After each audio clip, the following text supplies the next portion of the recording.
যে ব্যক্তি চগলখড়ি করে, এর কথা ওর কাছে লাগায়, ওর কথা এর কাছে লাগায়, সবার কাছে ভালো সাজে, সামনে আসলে সাধু সাজে, পেছনে গেলে দুর্নাম করে, এই রোগের মানুষ, এই বদনামি করা মানুষ, একজনের কথা আরেকজনের কাছে লাগালাই করা মানুষ, সামনে গিয়ে আরেকজনের দুর্নাম, আবার তার কাছে গিয়ে এই লোকের দুর্নাম করা মানুষ, এরা কখনো জান্নাতে যেতে পারবে না।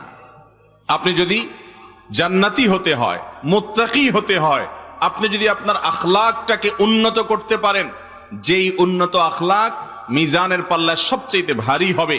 নবী করিম সাল্লাল্লাহু আলাইহি সাল্লাম বলেছেন, কোন আমল বান্দার উত্তম চরিত্রের মতো ওয়েটফুল হবে না কিয়ামতের ময়দানে।